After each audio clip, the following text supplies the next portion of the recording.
zava-dehibe amin'ity antsika ity zany a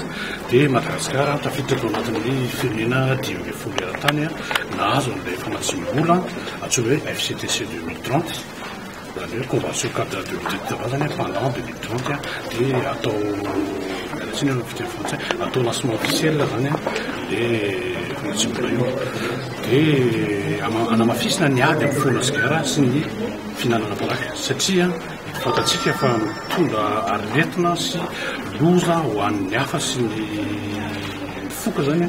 ny foana sigara eto amintsika dia tokony tsy foana sigara mihitsy ny toerana mihity satria enjehan'ny lalàna eto amintsika nefa dia misy any ny manao fanahinana zany ohatran'ny toerana fanaona karaoke reny dia ny toerana filanonana reny tsy tokony foka sigara ny olona ao anatin'io satria teraka loza ho an'ny manodidina mahatonga an'io zany itsika zany misy critère izy satria Madagasikara zany no postulé dia ny critère mety tamin'ny asa tsy tsara vitantsika zany niezaka vitantsika satria tsaroa fa Madagasikara nahazo certificat de reconnaissance nahazo certificat honorifique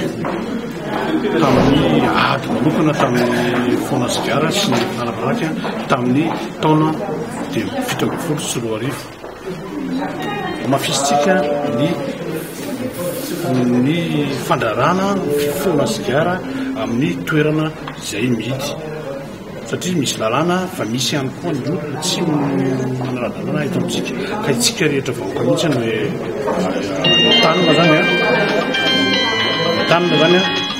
tanina zany mba anaraka ny mba anintsika an'ireny olona ireny mba hiteny amin'ny tompona andraikitra zay misy fampiarana zany misy ihany ny fampiarana fa ny zavatra ataontsika zany amin'ity anisan'ny stratégientsika zany ny anao ny antsoina hoe élaboration plan stratégique ny ady amin'ny foana sigara zany izay renouvelentsika mihitsy izy irahana amin'ireo comité consultatif de lutte anti-tabac maro isaky ny ministère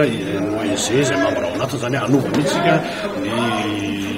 lalàna amin'ny fe zany ny foana sigara